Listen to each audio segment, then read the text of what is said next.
And if this is your first time giving your mind a little love, I have a few goodies for you.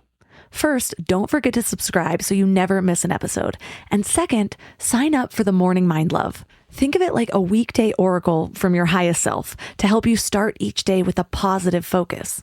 Plus, you'll get 2 gifts absolutely free: a 30-minute binaural meditation and 30 days of journaling prompts to help you remember who you truly are.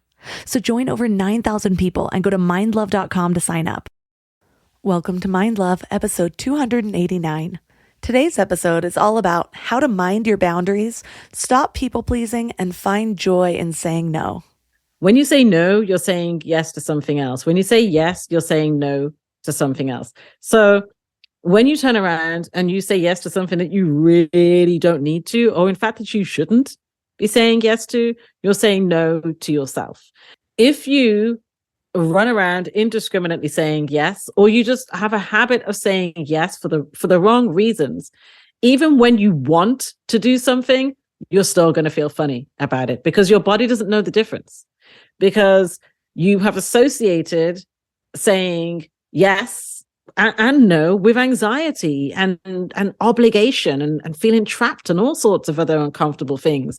Whereas if you can get into a more authentic place with your yeses and nos that respects you, then you're opening yourself up to an entirely different experience.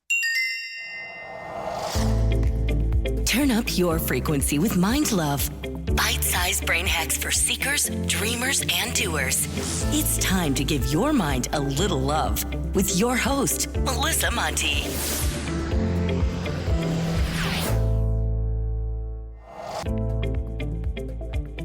If this is your first time giving your mind a little love, don't forget to hit the subscribe button. Mind love is a habit, and the more you give your mind that love and intention, the better you'll feel about yourself and your life. Plus, it's really a win-win because more subscribers means Mind Love attracts even more amazing guests to bring you their wisdom.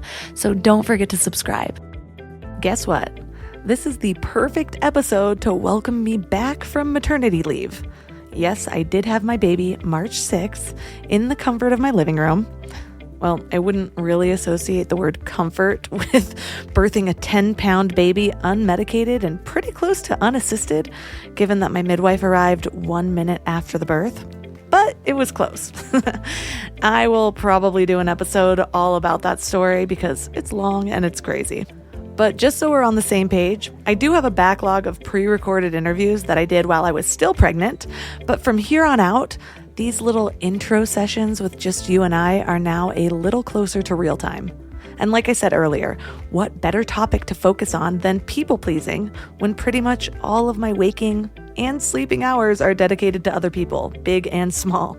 Identifying as a people pleaser is fairly new to me because there was a time when I was young, fun, and single that I read an article on people pleasing and I honestly just couldn't relate. But looking back, I just couldn't see how I related to it. I was living for myself, so I thought. I did what I wanted. I was a little bit flaky, and most of the time I felt like I didn't give a flying fluff about what other people thought.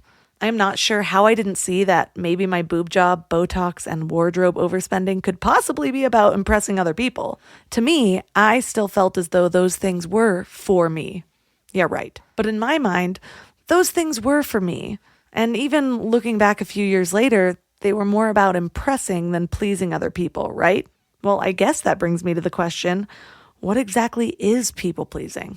Well, this is how Natalie defines it. It's when we suppress and repress our own needs, desires, expectations, feelings, and opinions to put others ahead of ourselves so that we gain attention, affection, validation, approval, and love. Or we do it to avoid conflict, criticism, additional stress, disappointments, loss, rejection, and abandonment. Well, that's pretty all-encompassing, isn't it? When you put it that way, I have always been a people pleaser, even when I thought I was living for me. Because what I failed to realize was that the things that I thought that I wanted and needed were all about other people, was all about impressing or gaining attention or validation. So how common is people pleasing? Well, a recent YouGov survey found that about half of Americans identify as people pleasers. And about 92% of Americans do at least one of the 9 people-pleasing behaviors. And it makes sense. We all have a desire for approval and validation. We all want to fit in and belong. But the problem is, if we're so focused on pleasing other people, we can lose touch with ourselves. And if you're anything like I was, you might even start to confuse your own needs with that drive for acceptance and validation. So, as always, the first step is awareness. How do we identify our people-pleasing behaviors so that we can start living from the inside out instead of the other way around? Well, that's what we're talking about today. Our guest is Natalie Liu. She's a writer, speaker, podcaster, artist, and founder of one of the longest-running self-help blogs in the world, Baggage Reclaim, and the Baggage Reclaim Sessions podcast. She helps people understand how their emotional baggage is interfering with their ability to live their lives happily and authentically. She's also the author of The Joy of Saying No, a simple plan to stop people-pleasing, reclaim boundaries, and say yes to the life you want. So 3 key things we will learn are the difference between wanting to do things for others and people-pleasing, the 5 types of people-pleasing and how to identify which type you fall into, and 6 steps for finding joy in saying no. I used to be one of those people who had grand plans for a big, healthy meal every Sunday night, and I'd make these elaborate meal plans, buy all the ingredients, and then Wednesday would roll around and I'd be staring at that wilted spinach, ordering takeout again. Shopping, planning, and cooking food really can be simple and stress-free, and that's why I love Hungry Root. Hungry Root takes stress out of mealtime by filling your cart with personalized picks and planning your week of meals, getting smarter with every order. With over 15,000 recipes to choose from each week, many ready in just 15 minutes or less, it's so perfect for those nights when you have no energy left. What I love most is their smart cart technology.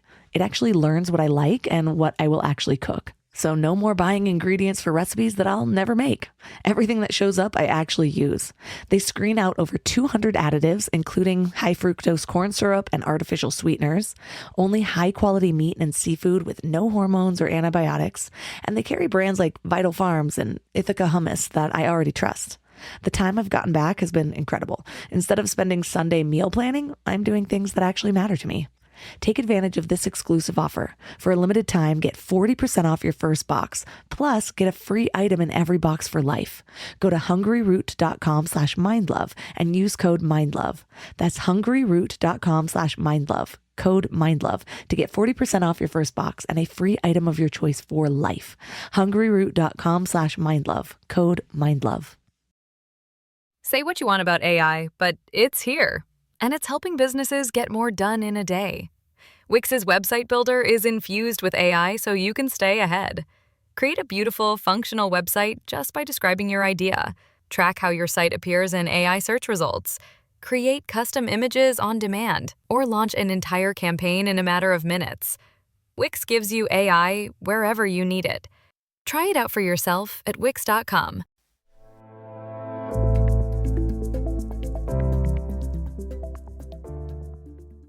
And now let's welcome Natalie Liu to the show. Oh, thank you for having me, Melissa. So what inspired you to focus on helping people say no? I would say it's my own journey has really shone a light on my struggle with saying no and how that has played a pivotal role in the challenges that I've experienced, some of the experiences that I've been through. But then it was also, the more I talked about what I struggle with, what I have maybe perceived to be weird or unlovable about me or difficult about me, is the more you connect with people who feel exactly the same way, that there are a lot of us struggling with saying no. And so the more that I connected with people who shared the same struggle, is the more that I wanted to share whatever I could to help them navigate their way out of that. Yeah, I used to hold on to shame of a lot of different things about myself because I think it took until I was in my late 20s, maybe even early 30s, to realize that there's not really a way that things should be, despite what society or my mom likes to say. And so now I'm like, oh, yeah, maybe I should figure out what I want and kind of craft a life around that instead of all of these imaginary shoulds. Oh, yeah. I mean, as you could tell by my reaction, I totally relate to that. I think that I had never really strongly considered, well, what is it I need? What do I want? Does this suit me? Does it not suit me? My life had been oriented around pleasing everyone else. And of course, when it's that way, then you find it really tricky to say no when you need, want to, or should, because you don't want to offend, piss off, hurt these people that you're trying to please. And I too had thought that there's just a way to be, that there's a lot of shoulds. And so I was in this constant bind with myself where it felt like if I didn't do something, I was breaking some sort of rule, that I was going to, I don't know, bring Armageddon upon myself. And like you, I had that sort of similar message, yeah, okay, predominantly from my mom, although of course I would have picked up messages from, for instance, my dad or my stepfather, the men in my life, but my mom in particular, a lot of shoulds, a lot of ways of how to be and not to be. So, of course, I didn't know myself. I'm not blaming her for not knowing myself, but it's also not a surprise given what I was grappling with, that I didn't know or take care of myself for that matter. Right. And that's something I differentiate too. There's been moments in my self love journey, just my growth journey of being like, gosh, why didn't my mom teach me this? And then I had the realization that that's because she's living under the understanding that that's what life is. She's living her life in a way where she thinks that she has to be a certain way, that things should be. So it's not just some weird imaginary mental prison she's putting me in. It's the one she's living in, and I was raised under that. And so then of course I'm going to have the same understanding of the world, or at least in the beginning. But one of the things that you say is that your boundaries communicate who you are. What do you mean by that? Because like you said before, so many of us look at these boundaries as like this way to like keep people away or like keep people in check. And so what does it mean that they are actually communicating who we are? So our boundaries are really us communicating our preferences, principles, and priorities, so our values. But it's actually us saying what does and doesn't work for us. And if we go along with other people's agendas, if we say yes when we really mean no, if we say yes without really considering us, we and others misinterpret who we are, because they think, oh, well, that's who Natalie is. That's who Melissa is. That's who whoever it is. And boundaries we are our boundaries. It's actually the best way to say it, in that everything that I do and don't do, everything I say and don't say is communicating what I know about myself. It's communicating my understanding of my needs, expectations, desires, feelings, and opinions. So, of course, if I see boundaries as a terrible thing, which, as we both talked about, I did. I used to be afraid of saying no. So when I didn't see boundaries as an option for me, and I saw them as punitive and like something that was going to invite terrible things upon me, I communicated a very different version of myself in the process of that. That makes sense. I'm thinking back at my 20s. It's like I didn't know who I was. In order to actually figure out those boundaries, we have to begin to develop a knowledge of ourselves, of what we like, what's important to us. And when I was focused on all of those things for other people, of course I didn't know who I am. And so if I don't know who I am, how are other people supposed to figure it out? And then of course my relationships are going to be shaky because I feel misunderstood and like my needs aren't being met, but I'm not even really sure what those needs are or how to understand myself. So I'm just projecting all of my internal feelings on somebody else. Yeah, it's this sense of like, before we understand that boundaries are just like who we are, they're our needs, expectations, desires, feelings, and opinions. It's us knowing the difference between ourselves and others. There can be the sense of, oh, my needs are other people's needs. No, that's a boundary issue. Why are you trying to make out like somebody else's needs are your needs?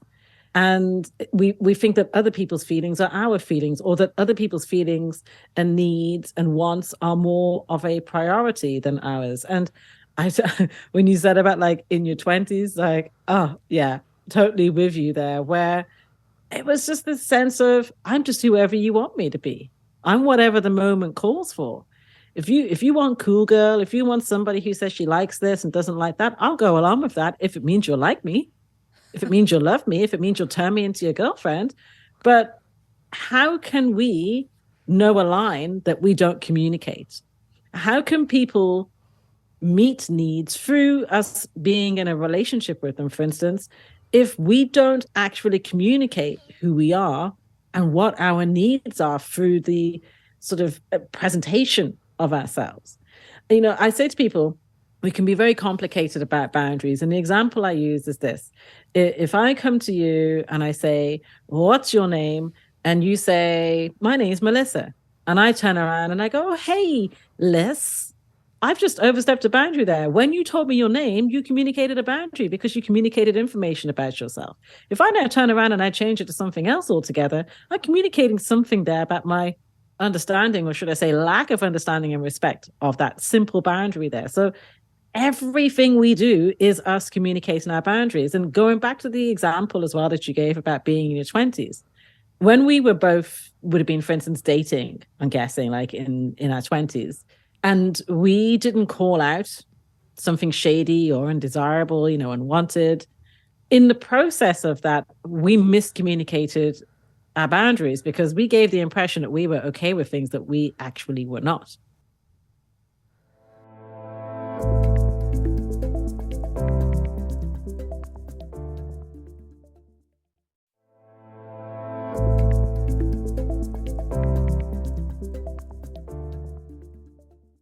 Ooh, that makes sense.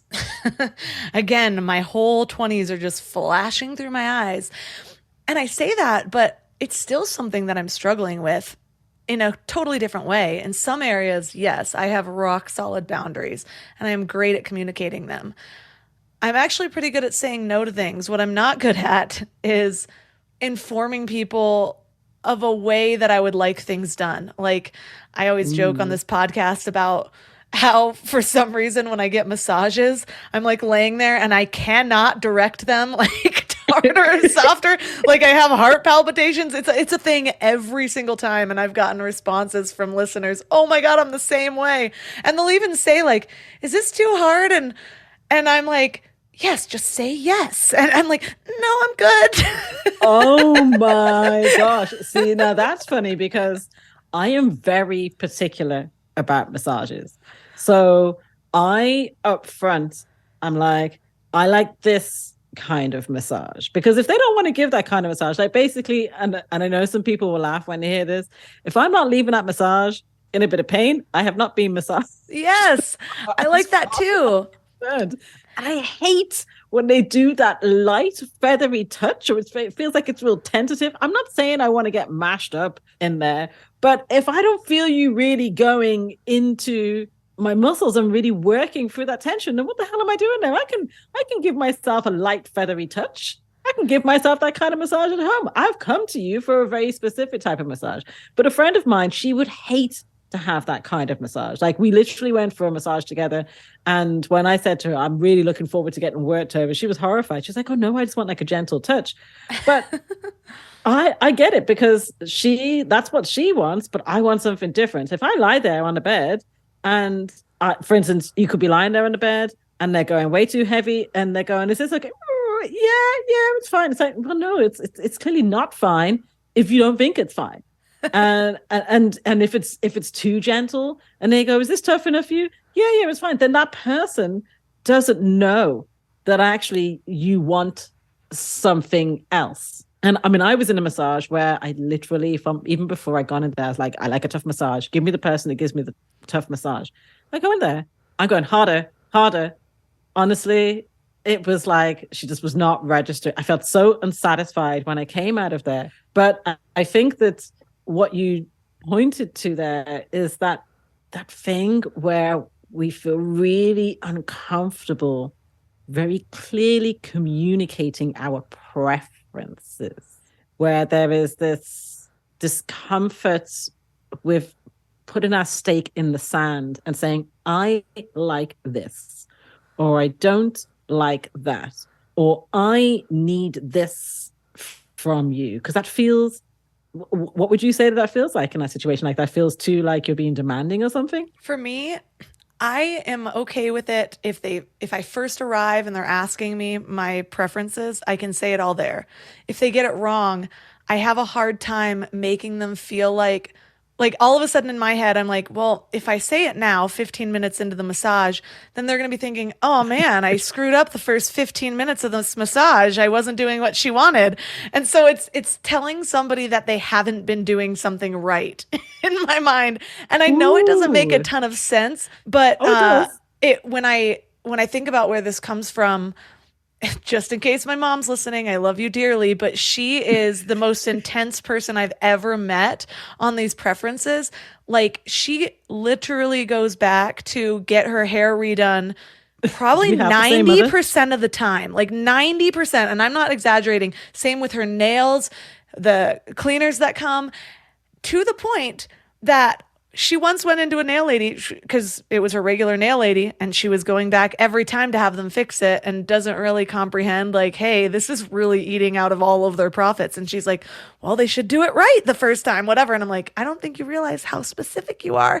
And so she came in to have her nails fixed, and they were acrylics, and the woman just starts taking them off, like just starts soaking them to take the acrylics off. And she's like, I think you're going to need to find a new nail lady. I obviously can't please you. And I was like, she's telling me this story all disappointed, and I'm like, you go, nail lady. That's probably the best thing you could have done. Yeah, because that nail lady is also communicating boundaries there. I mean, first of all, that's not like, there's nothing wrong actually with the reasoning behind why you feel uncomfortable with that. Because funny enough, I wouldn't go so far as to say my mom is quite at that level, but by God, my mom also loves to address something, complain about something. Like, when we go out to eat, I always feel just a little bit nervous that like she's not going to like something about the drink or the food, and then she's going to feel the need to kind of pull up the wait staff, and I'm like, and you're preempting it, and you're just like, and as well, I'm not saying it because I'm paying for it that she's not allowed to say something, but sometimes the way that like she's kind of kicking off about it, I'm looking at it going, you're not even paying for this. Talking about how your money this and your money. It's not your money. You're not even the one who's paying for this. Like, just sit down and be quiet, type of thing. But I do know what you mean about that whole, it feels like, because it's not being said like straight away, that now it feels like, oh, that person's done it later. But I have talked to a lot of people over the years who have felt uncomfortable in business situations. Let's speak to this specifically for a moment, where they want to change something or they're ready to move on from whatever it is, but they feel uncomfortable about it because they feel as if it is a criticism of that person, of the business, that, for instance, they want to start therapy, or that they, in your case, want the massage to be tougher or whatever it is. But first of all, this is a business transaction. And second, they can't know how to better respond to and meet your needs if you don't communicate about it. And there's an underlying thought process in there, a belief that you should have known, like literally with like in a minute, that this person was not massaging in a way, in the most optimal of ways, let's call it that. But how could you know that? Like, it might have taken the 15 minutes to get to that point. And also, it can be a vulnerable situation when you're lying there half-ass naked on a to turn around and be like, oh, I don't like blah, blah, blah, or can you blah, blah, blah. But the massage is only going to remain the same or be even worse if you don't say anything at all. So it becomes a really unsatisfactory. And the thing is, that person is, unless they have their own issues, which is possible, but that person's not that invested in, oh, I have to massage in this particular way, regardless of what the client feels, because then that's not a reciprocal experience. That's not a massage experience. That's more about the massager, not about the actual client. So, but I think, and this was the next thing I wanted to get to, which was, I have personally struggled with making not necessarily returns. Returning stuff online actually is fine. It's just more I might forget on occasion. But like when you have to go in and you have to voice a discomfort or dissatisfaction with something, in the back of my mind is my mom. My mom in the 80s and 90s kicking off, like going into the store and like taking them to task. And I would just be hanging my head in shame. I don't want to be that person. You don't want to be your mom. So it goes deeper than I thought. I'm so sorry for coughing. No, I tried to hold that for so long. Sorry. It's fine. Yeah, so it goes deeper. And one of the things that you say in your book that got me that I didn't really connect is that, well, suppressing your boundaries is also suppressing parts of yourself, but how willing you are to honor your boundaries is actually an expression of your self-esteem. And so I can picture myself now being in a massage and being like, I know I have high self-esteem. Just say this, and hopefully it'll work. I'm going to get a massage soon so that I can test this out. Yeah, absolutely. Because the degree to which we're willing to have boundaries reflects the degree to which we're willing to be ourselves. If we're avoiding boundaries, we are avoiding conflict, criticism, rejection, disappointment, loss, even what we might perceive as abandonment. We're hoping that if we don't create the boundary, so if we don't express ourselves as fully, then we're going to get approval from others, or at least avoid negative consequences. And the type of life where we are going to feel more peaceful, experience contentment, where we experience more intimacy in our relationships, where we know, like, and trust ourselves, involves us having healthier boundaries. We don't have to have perfect boundaries because we are not perfect. But what we do need to be willing to do is to say yes and no more authentically. So I know some people are probably thinking, well, yeah, it's great to learn how to say no, but I also like doing nice things for people. How do you differentiate whether you're just wanting to do things for others because you're generous and that's the type of person you want to be versus sort of exploiting your own boundaries? Ooh, I love this. So it's the why behind it. So plenty of people like doing stuff for others, but they're not doing it because they're trying to control or avoid something. They're not doing it because it's a way to compensate for feelings of low self-worth. They're not doing it to try to generate a reward. They don't have a hidden agenda. And that is what differentiates that type of activity from people pleasing, because people pleasers have a different why. And they're often completely unaware of it, because to be that aware of your why in the first place would involve you being a lot more connected to yourself. I think what can happen with a lot of us is that we over-identify with this persona that we have. And so we're like, I see myself as being this super generous person. And it's not that we are not generous, but I think what happens is for some reason, it is important for us to see ourselves in that way. And what that can act as a barrier, or why that, should I say, sorry, let me rephrase that.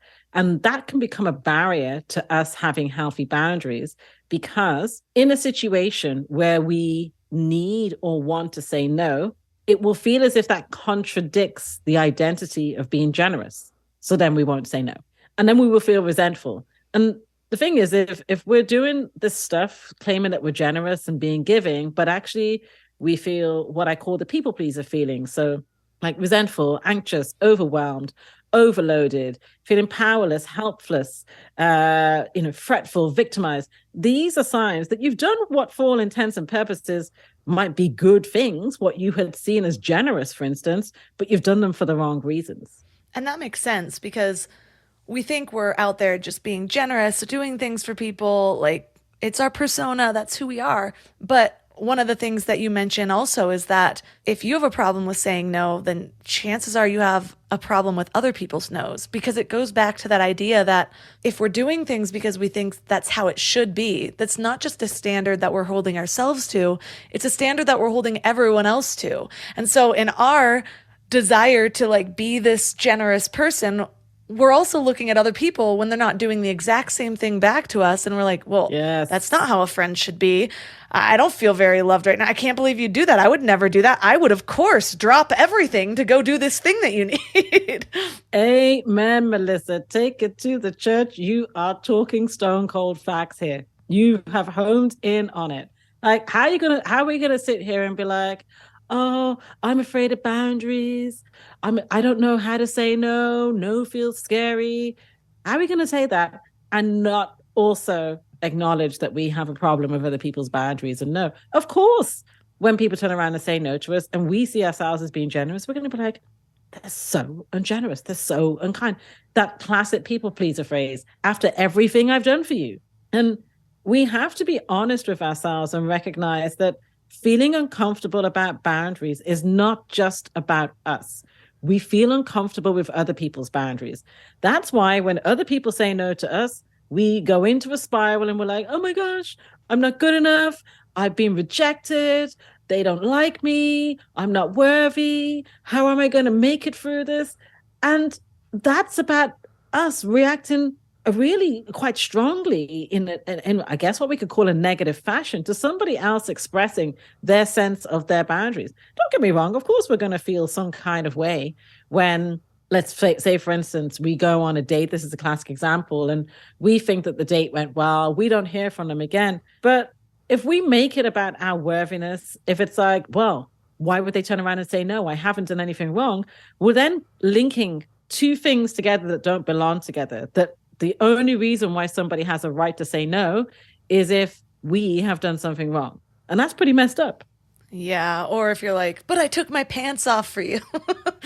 That's usually pretty upsetting too. Yeah. Well, the amount of messages that I've received over the years, which pretty much come down to that. I can't believe it. Like, I slept with this person. I did this stuff for this person. And then I didn't hear from them again. And it's like, sleeping with this person doesn't create an IOU. It's not going to suddenly convert them into being available when they were not that in the first place. But these are the ways in which we often unwittingly go around behaving in a transactional manner where we think, oh, I did this thing, so that means that this person will do that.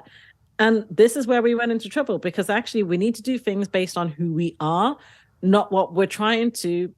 In some instances, we could just call it what it is, manipulate the person into doing what we need and want.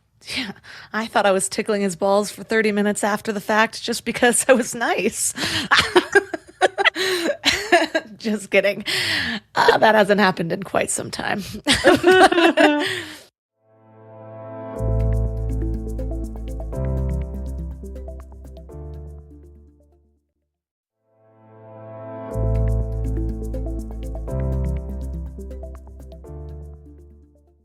We're kind of differentiating between our motives and the place that this is coming from. What are some of the other ways that we can identify if people pleasing is an actual problem with us? Because I didn't even know I was a people pleaser until I started to understand that I had no boundaries. Like, it was a problem that I didn't know that I had, so it made it even more difficult to fix.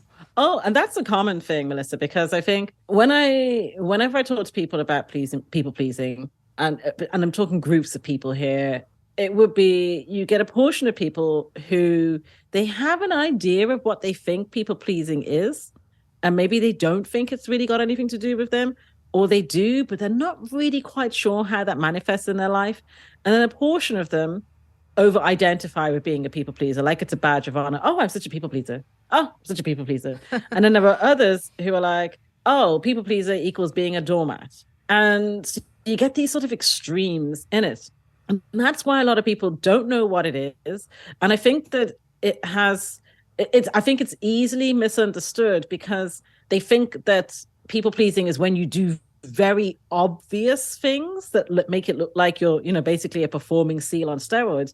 Whereas actually, if we say yes when we really mean no, if we say yes without considering the meaning and consequences of the impact on ourselves, if we grapple with, as I said, those people pleaser feelings like the resentment and the overwhelm, feeling guilty and anxious and feeling victimized and like you have no choice. These are signs that you're saying yes for the wrong reasons and that you are not really aware of your boundaries. So your responsibilities versus other people's responsibilities, who you are versus others. But other signs in your life can be like, if you've ever been involved with an emotionally unavailable person, or even with a shady person who, as in somebody who's at best taking advantage or at worst abusing you, there's your people pleasing showing up right there. Because whatever you were doing in order to be with that person, to try to hold on to them, to try to win them back, people pleasing 101. If you have a very clear role in your interpersonal relationships, so people tend to see you as the listener or the helper or the fixer or the peacemaker or the black sheep or the overachiever, any type of role, anything that you see as being like, oh, that's my job, that over-identifying with a particular identity or persona, that's a sign of people pleasing, because this is something that you feel as if you need or have to do in order to get approval. But it's also a way of wearing a mask where it's like you play these roles, but a role is not you. So you're putting on this mask, this costume, and being what you think society or your family or whoever it is wants of you, but it's not actually the same as being you. If you've experienced, if you tend to feel, if you've dealt with things like burnout, mystery ailments, feeling exhausted, feeling as if the only time when you can actually take time off, for you to rest, for you to have some time for yourself, is if you're in dire straits, you're ill or something, that's a sign that you're a people pleaser, because you're very oriented to, oh, I've got to deliver at work, and I've got to help everybody else, and I've everybody else out, and I've got to be there for everyone. These are signs of the people pleasing. Like if you focus on, oh, I need to be liked almost at all costs, and it's all about how things look to others. Like, I need to be perceived as being a good person, or you're obsessed with how much effort you put into things. Like, if I do this, then this, and this are going to happen. So it's always about like being the best, trying hard, giving 100%. All of these are signs that you're a people pleaser. And the reason why we don't know about this stuff is because this is what we've been told what it is to be a good person, or even what it is to be human. Like, we're socialized and conditioned into this. Yeah, and that's because so many people are living their lives that way, from the outside in rather than from the inside out. And thank God for podcasts and audiobooks and all the internet, all the new ways that we're getting information out. Because when I share stuff like this with my mom, it goes a layer deep. When I share it with my grandmother, it's almost like it's even more foreign to her, because the way of life was just different. Like, this is how you should be.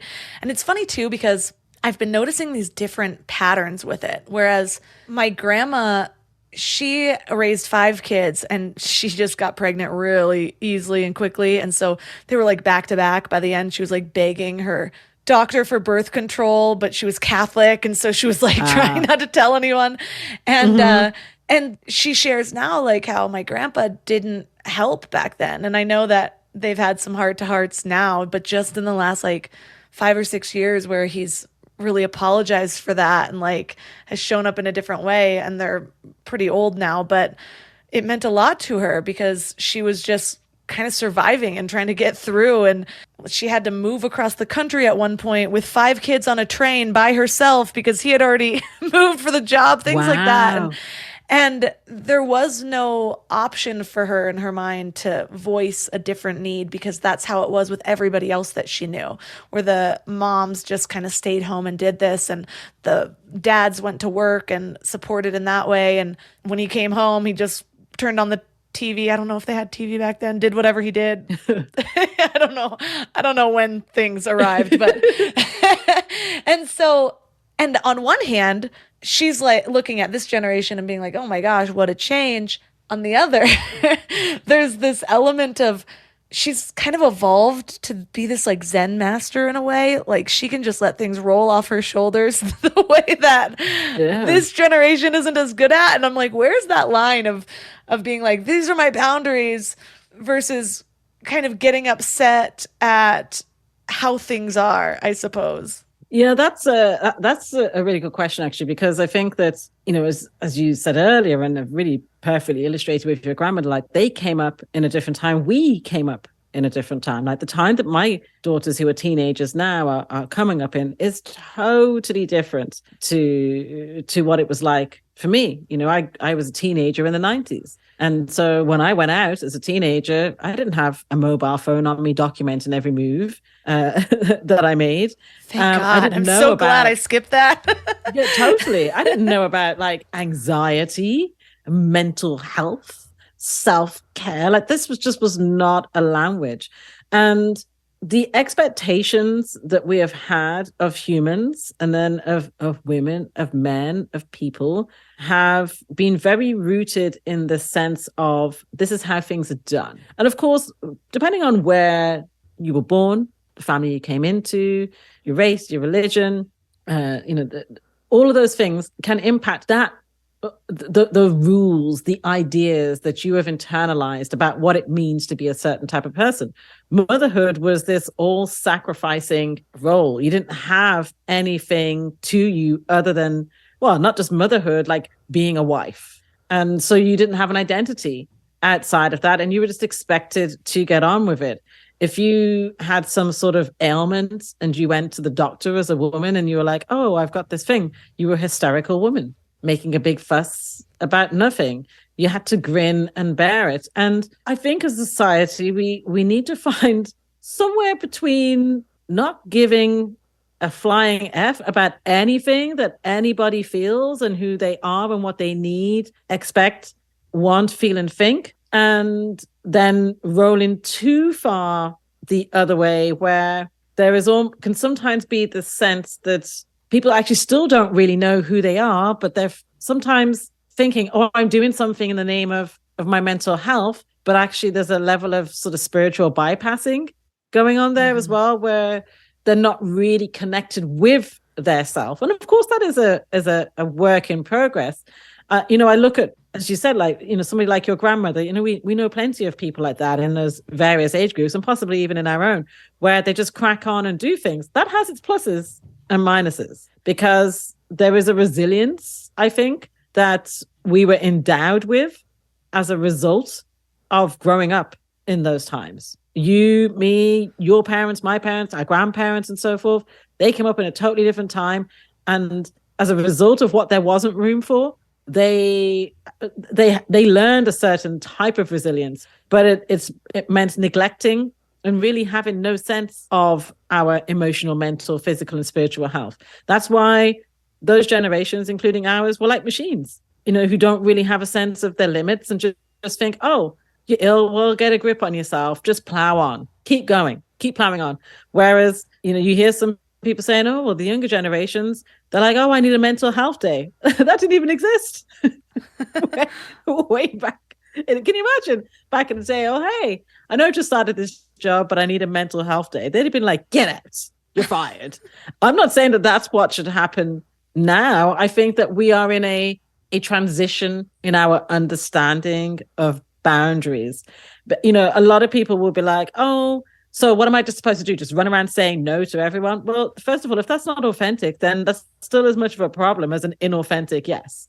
I think that the closer we are to understanding ourselves, so feeling our feelings, having a sense of who we are versus other people, knowing the difference between desire and obligation, is the more that we can find that middle ground between how things were in the past and sometimes how heightened things can be in the present. Yeah, and I found that my understanding of all this has evolved, where, like I said, there's these weird little pain points for me where I'm like, why can't I just say this? Like, I just spent the last 80 minutes of a 90-minute massage just saying, like, just say it now. And I feel like somebody's got my throat by their hand or something. But then in other ways where I've realized that, things that I don't think are fun anymore, or the things I do love to sink into, I'm really good at just voicing that, like, no, that's not my thing.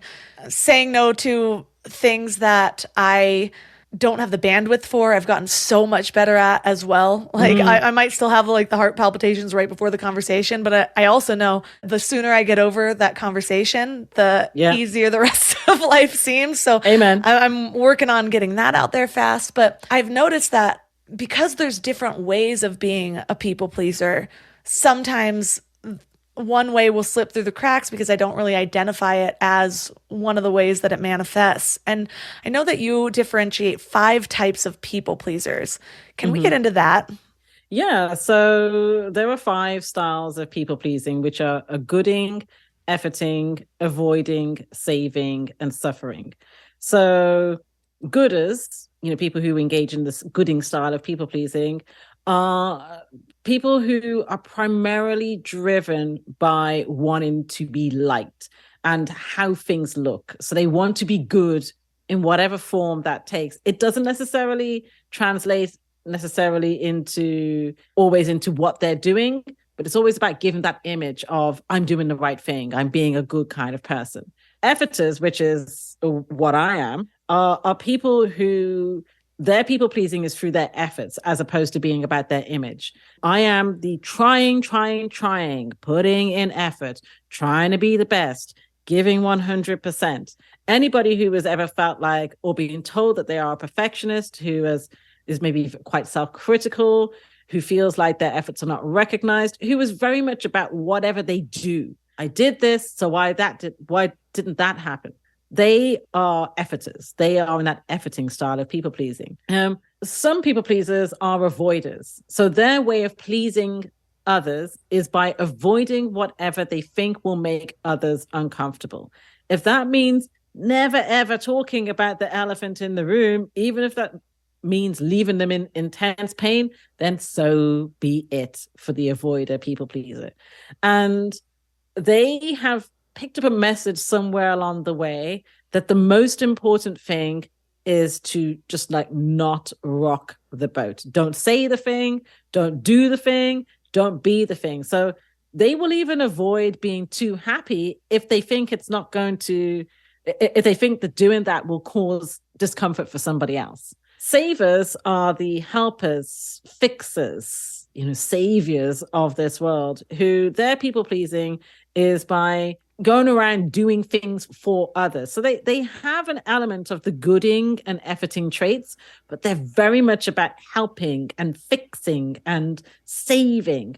And this becomes a rod for their own backs because they are trying to gain self-worth through basically trying to fix other people's stuff instead of actually addressing their own stuff. And they can also end up overstepping boundaries. And they often are well-intentioned, but of course we know how having good intentions can create its own set of problems in and of itself. Then there are sufferers, which are people who think that the more you suffer, the better you are, or the gooder you are.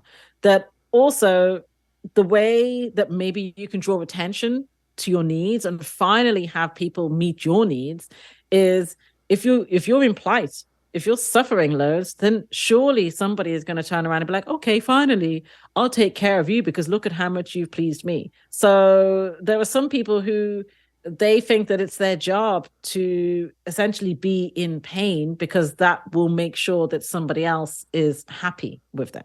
That reminds me of my step grandma. The martyrdom. For our whole lives, it's just kind of funny to identify as you're going through this list. I'm like, oh, yep, that's Karen. No, that's Aunt. Yeah. And I probably... Yeah, I'm probably only good at identifying other people because I have a little string of all of these in me. And it's just easier to be like, oh, that's them, rather than put the mirror up and be like, how does this affect me? And I think with the thing that I stress in the book is about you might find that you identify with elements of all of these, or that you've been these at different phases of your life, depending on what has been going on. But it's looking at what's your primary driver. Like, I know that I've probably had a bit of gooding and a bit of avoiding in there for sure. But me, I am an efforter through and through, because everything is how much can I control things with my efforts? And efforters, for instance, are the most likely, efforters and savers are the most likely to burn out because they overdo it, whether it's that we burn ourselves out from trying so hard, for instance, at work, or we burn ourselves out from being there for others. Yeah, and that makes sense.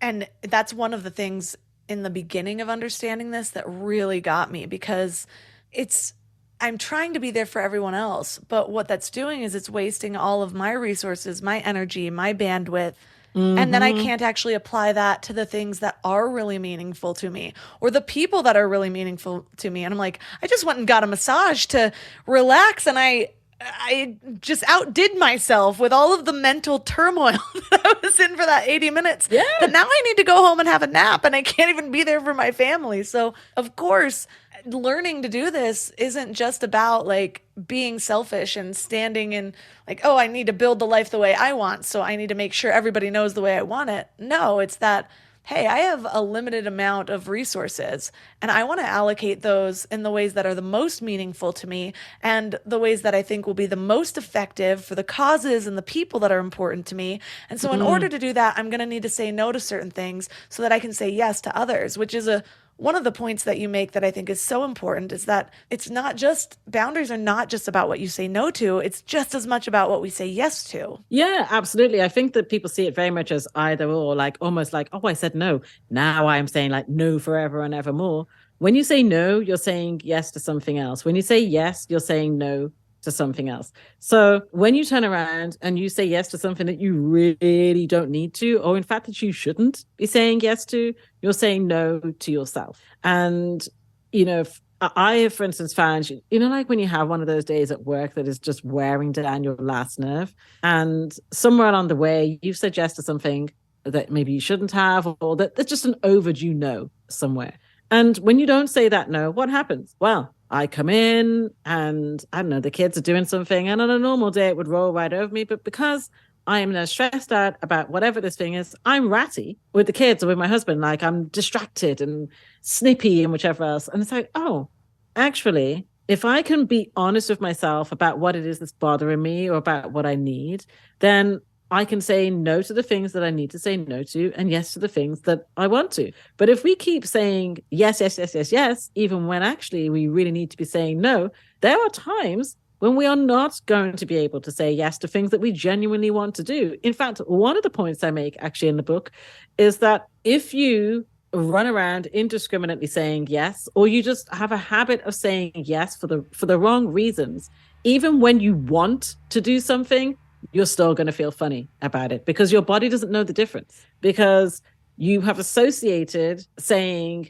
yes and no with anxiety and obligation and feeling trapped and all sorts of other uncomfortable things.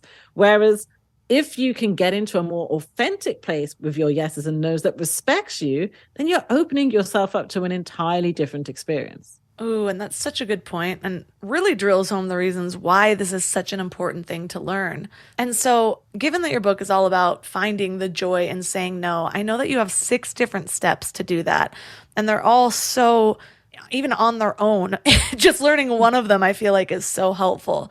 And so Yes. let's get into those. The first one is getting to know your pleaser, which we've kind of been doing, but what else do we need to know in that area? I say to people that you need to observe your pleaser in the day-to-day. It's one thing reading the book and going, oh yeah, I identify with that. Oh yeah, I identify with that. Great. But start paying attention to, like, spend a week observing your yeses, nos, and maybes. No judgments, no shame. Just getting a sense of where are you spending your yeses, nos, and maybes? Where are you spending your bandwidth? Who is it that really pushes your people pleaser buttons? Because until you really have a sense of how your people pleaser manifests in your life, you're not going to know where you need to make adjustments.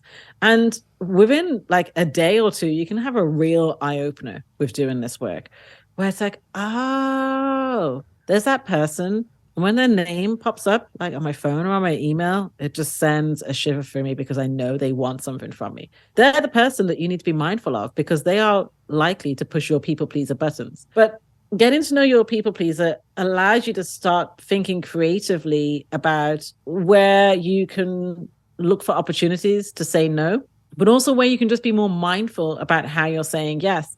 Something I mentioned in the book, and I think a lot of us are guilty of this, is that a lot of people front load their week. So for instance, if they're not working at the weekend, they use the weekend to sleep or to chill or whatever it is. So they feel somewhat energized by the end of the weekend. So they go into work or start their week at home or whatever it is, just throwing out those yeses like there's no tomorrow.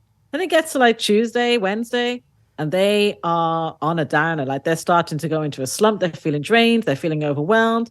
And that's because they have used up their energy and those yeses in the earlier part of the week without considering the impact on themselves and on the rest of their week. Yeah, that makes a lot of sense. I used to be a runner, and the whole thing with long distance runner was learning how to manage your energy. And I remember it was like 2 years ago that I'm like, wait, why have I never applied that to any other area of my life?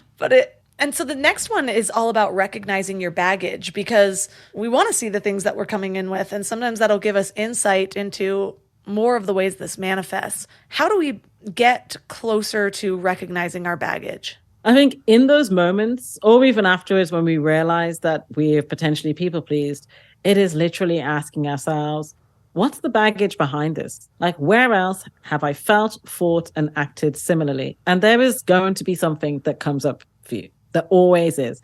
Literally the only reason why we don't have boundaries, why we don't say no when we need, want to, and should, is because of emotional baggage. So if we can acknowledge in that moment, what was coming up for me there? Where else have I felt and thought and acted similarly? It's like, oh, like what you were talking about with the massage, we both recognize in our own experiences of that whole, I don't really kind of want to make a fuss here, that comes from what we have associated with our mothers in those similar circumstances, even though we are not our mothers. And we are not going back again and again and again for the hairdo or the nails or trying to, I don't know, pull a fast one, trying to make a complaint. We're not doing that at all. But we're so afraid of being seen like them that we just avoid sometimes speaking up altogether. I'm having so many epiphanies right here. And the only thing I'm doing is planning my next massage. I'm like, this is what I'll say, and let me walk through it a few times. It's like psycho-cybernetics. I just have to do a few run-throughs. It'll be easier in the moment. And so and the thing about recognizing baggage, I wanted to say, was that when we are more honest with ourselves and recognize where our baggage is showing up, we can stop tricking ourselves and telling us, oh, well, I'm just this kind of person. I'm such a loser. I'm this, I'm that. No, we've all got emotional baggage. It shows up in our day to day. And if we can recognize where our baggage shows up and have even a slightly different response to the past, then it heals that baggage and those boundaries around those particular experiences. That's so true, because then once you fix it in one area, it's so much easier to fix it in the next. And I know we've been going back to sort of seeing that some of this might come from the way we were raised, but we do have the option, which is our third step, to reparent ourselves. How do we go about that? Well, this is about we've been our primary caregiver since we became an adult. And that doesn't do away with the fact that we have parents, whether they're still alive or whether they've passed, but we are our primary caregiver. We are the person who's responsible for, meeting our needs, taking care of our wants and expectations, recognizing our feelings, getting a sense of our thoughts, creating our boundaries and respecting our bandwidth. And when we recognize that we're the primary caregiver and realize, oh, I've been neglecting parts of myself because I'm seeing it as somebody else's job to tell me who I am and who to be, or I'm blindly following still what my parents told me, even though it's decades since I became an adult, then we're in a position where we can look at how to get into a gentler relationship with us, where we mother and father ourselves in those areas where we need it. It is acting as a parent towards ourselves, particularly in those moments when we tend to be really hard on us. So getting into a more compassionate, honest, caring dialogue with ourselves. So when we are getting into that compassionate, honest, caring dialogue, what are some examples of what that might look like? So I think a biggie is, when you screw up about something and then in your head, you're saying all sorts of crappy things to yourself about, oh my God, you just screw up. I can't believe you. See, this is why you never, right? That is the learned behavior. That is a habit. That is when you're in that situation, it's what your inner critic and even the conscious critic, i.e. yourself, runs to saying because it's what you've learned to do. When we reparent ourselves, it's recognizing in those instances where we need to show up a bit more for ourselves and be like, hold on a second. We can see what we're doing to ourselves. So we acknowledge, oh, hold on a second. I've been really, really tough on me here. Is this the way that I really want to speak to myself? Is this the way that I would want somebody else to speak to me? Is this the way that I would even want to speak to another child in that same situation? Bearing in mind that we all have all the younger versions of us within ourselves. We're like those Russian dolls. And when we are unkind to us in ways that we have been doing for a really long time, and in ways that other people have been unkind to us in the past, it's like sending a message to ourselves, to all those younger selves, that nothing has changed, that we're still in those situations when actually we're not. So if we can get into a gentler dialogue where it's like, okay, what's going on here? Like how when your kid is upset, for instance, I know we both have kids, and you don't turn around and start cussing them out the moment that they feel upset, or when they make a slip up. You hear them out first. You let them get their emotions out. You comfort them. And then once you've given them that space to do that, then you might come in with it. Okay, then well, you cuss them out.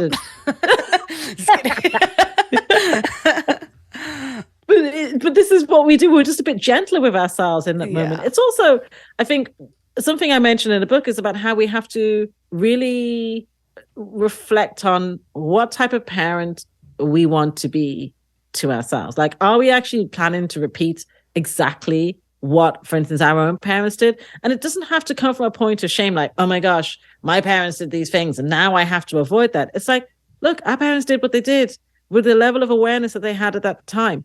And we don't have to throw the baby out with the bathwater. There were things that my mom was really good at doing, and there were other things, nah.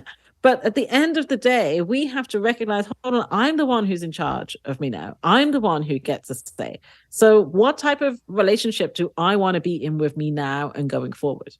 Yeah, that makes a lot of sense, because it's one of the many ways that we bring ourselves off of autopilot. And I think that's not something that's ever taught unless we go and we look for this work. Otherwise, we are just going based on the way we were raised, the way society says things should be, what our friends like and dislike. And my whole process of self-growth and understanding myself has been bringing awareness to one area of my life at a time and then recreating it, which is really overwhelming in the beginning. But when I stopped looking at it as like, oh my God, I have a whole overhaul to do. And instead I'm like, I'm probably going to be doing this my whole life. So I might as well just be okay with the process. What do I want to work on next? What's speaking to me now?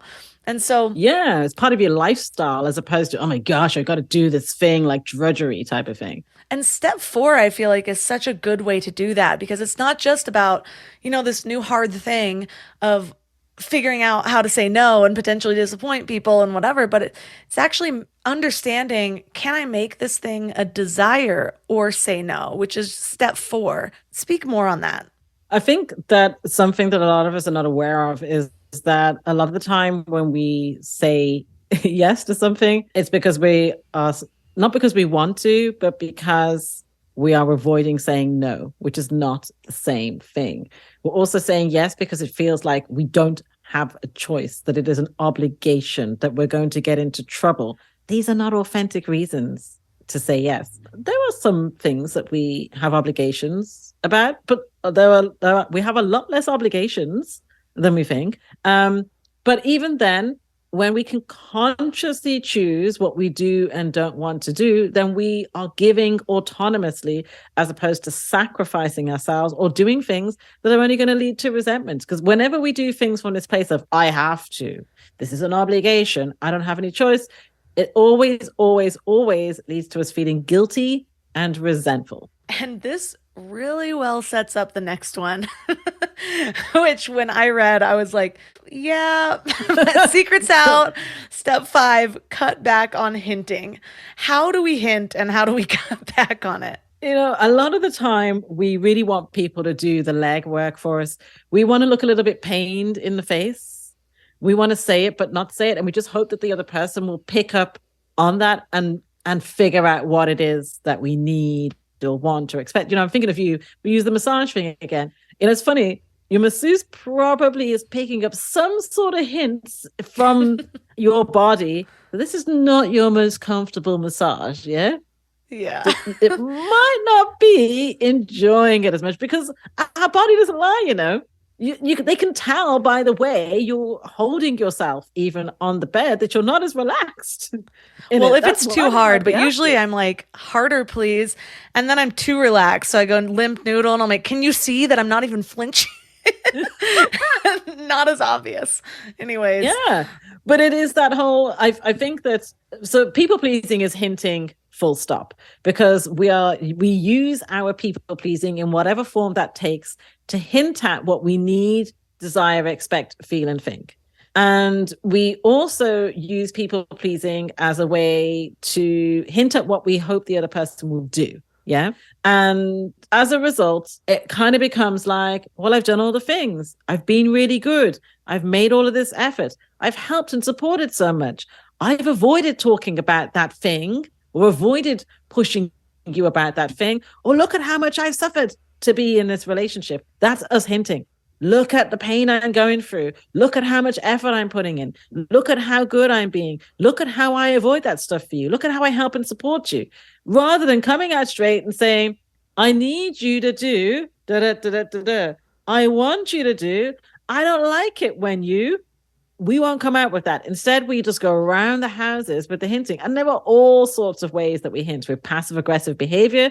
You know, when we're obstructionist and resistant, we say one thing, we do another. A very classic one, actually, with people pleasers with hinting is that somebody asks us if we can do something. You know, they invite us to something, and we like how they feel in that moment. Oh, yeah, of course I can go. So they look so pleased. But mentally, we're already making calculations about how we're going to get out of this thing.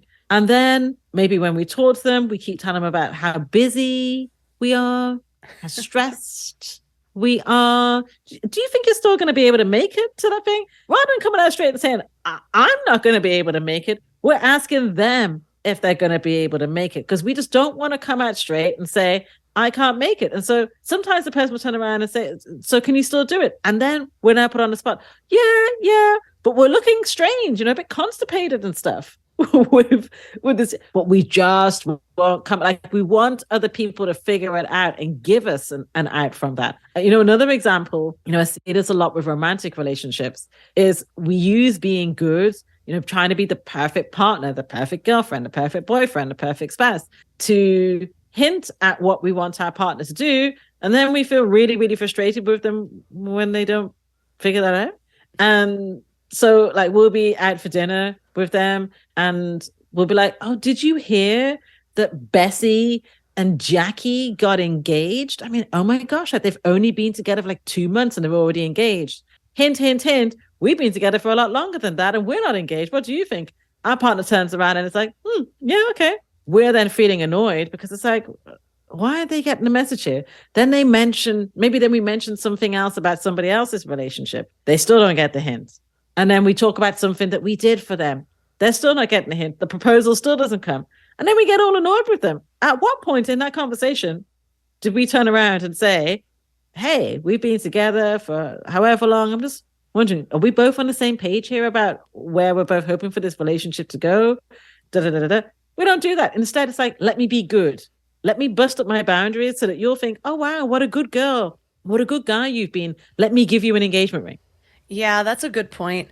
I can actually flash back to my whole relationship to where super passive aggressive little hints. And then I got to a point where I started just being more obvious with them. Like, I'd do the elbow and the wink and be like, you picking up what I'm throwing down? Which worked a little better, added a little humor. I think I needed that stepping stone into it. But now I'm just like, all right, I saw this and it brought up this and now we need to talk about this. And my husband's just like, okay. Yeah, I think that a lot of the times we're nervous about being direct. We see direct as being confrontational, rude, difficult, all the things, when actually we think we're going 70% of the way, when actually that's not necessarily how the other person is receiving what we're saying. People like to know where they stand, and we need to be clearer in how we communicate. Otherwise, we use our people pleasing as a way to try to communicate these messages, and it fails. So the last step is really about reflection on all of these things, learning from our eruptions and our challenges. What's the best way to reflect on this? Well, I think that we're all going to experience eruptions and challenges and possibly already have. And that can give some great clues as to what your people pleasing has been and what it is that you've needed to learn from that. So for instance, maybe the challenge that you went through was, I don't know, working with somebody who for once in your life wasn't always telling you how amazing you are and how hard you were working, and you felt really resentful and confused about that, and you were always trying to please this person at work. And that challenge was really there to show you about how much you rely on this identity of being praised and performing. But maybe you have burnt out, or you were really went for a painful breakup. And it's easy to judge yourself when you go through these, redundancy, bereavement, all these different things that can come along in life. It's easy to judge yourself. But this chapter this step is really about what is life showing you in this moment about what it is that you need. Where do you need to start saying no? Where did you have overdue no's that resulted in that challenge or that eruption? That makes a lot of sense, because we tend to beat ourselves up, especially when we're going through work. We're trying to learn something new, and then we look back and we're like, gosh, I could have just voiced what I wanted there. Why did I do that? Maybe I haven't made as much progress as I thought I did. But instead, it's like, there was another opportunity. I missed this one. How can I approach that better next time? And going through it, even visualizing yourself doing it the way you wish you would have, is helpful at times. Although although I'm sure we all reflect on the leaving something and I should have said this, and then we get wrapped up in a story. So how do we make sure that we don't stress ourselves out more through this little mental mind game than just sort of learning from it and moving forward? I think that we have to be careful about being a perfectionist about our healing and our growth. It's almost like, oh my God, this thing happened to me. Oh gosh, I wish I'd handled it perfectly. So we have all of these regrets. And it's like, mate, you're alive and you're breathing. Believe me when I say you will be presented with another opportunity to do better by you, to speak up next time, to show up next time, to be clearer about what it is that you need, desire, expect, feel, and think. And we need to give ourselves some grace. Again, going back to, we were socialized and conditioned into people pleasing. We have gone through specific experiences that contribute to why we do certain types of people pleasing, why we avoid saying no in certain contexts, why we are unafraid of our limits. And these experiences, if we give ourselves grace, give us an opportunity to be closer connected to ourselves and to others. They allow us to choose more mindfully for ourselves, so that we can have better experiences. If we keep telling ourselves it's because I'm not good enough, it's because I'm this, we're not going to get the lesson. So the lesson's just going to keep coming back at us. If we're honest about where we need to say no, and also where, in some instances where we need to say yes, then we can move on from whatever it is that we've experienced. Well, we have so much to work with in this episode, very actionable insights to not only identify where our pain points are, but then also how to move forward in a new way so that we're actually crafting a life that is from the inside rather than from the outside. So for listeners that are interested in learning more about you and your book, where's the best place for them to connect? So my main website is baggagereclaim.com, which is where I have my blog and my podcast, the Baggage Reclaim Sessions. And my book, The Joy of Saying No, comes out on January 10th, 2023 in the US. And that really takes you through how to reclaim yourself from the cycle of people pleasing by learning how to say no and using no in your day-to-day life as a way to heal and take care of yourself. And honestly, it's the culmination of my 17-year journey as a recovering people pleaser and sharing all of the tips and tools and insights that I've gained along the way. And that my book is available, all the online retailers as well as in bookstores as well, or at least it will be once it actually comes out.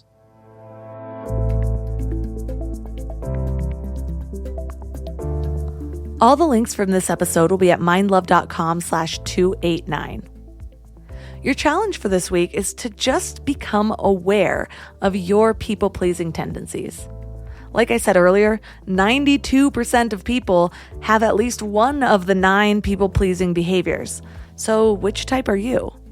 Wanting to fit in and belong is normal, But the problems arise when we start putting other people before ourselves. It's like the biggest self-help lesson that we've ever learned is always on an airplane. Put on your own oxygen mask first. When we do that, we're able to show up better for everyone else in our lives, but we tend to just drain ourselves, wear ourselves out, trying to be everything for everyone else. And in the process, we can lose ourselves. So identify where you are people pleasing. Is it to avoid conflict? Is it to seek approval? Is it to seek attention or validation? And then once you've identified just one, figure out a new plan of attack for the next time that thing occurs. Whether it's a script for yourself to actually say no, and that might sound silly, but it really works. If you're not good at saying no, and you already know this about yourself, and then you're put on the spot, chances are you're going to fall back into your old patterns. But just like when it comes to creating any new behavior change, first you have to lay out your plan. Whether that's a script that you practice saying in front of the mirror, whether you write it out, whether you sit there and actually write out the reason, the deeper reason for saying no, rather than just feeling like you're selfish in that moment. All of these things are ways that you create a new reality, that you create a new neural pathway that you can step into the next time this situation occurs. And it's not going to be easy at first, but the more that you walk that path, the easier it will be to find the next time it comes around. So one step at a time, identify one area that you tend to people please the most and create a new plan of action. And then just practice walking those steps. And let me know how it goes. Reach out to me on Instagram at mindlovemelissa, which is also the place that you can find photos of my new adorable baby. That's why we're all there, right?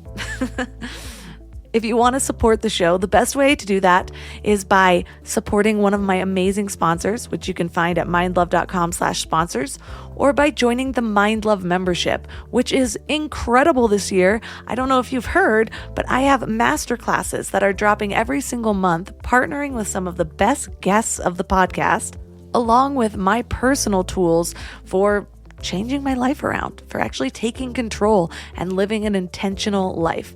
So find that at mindlove.com/membership. And that's all for today. So thanks for giving your mind a little love today, and I'll see you next week.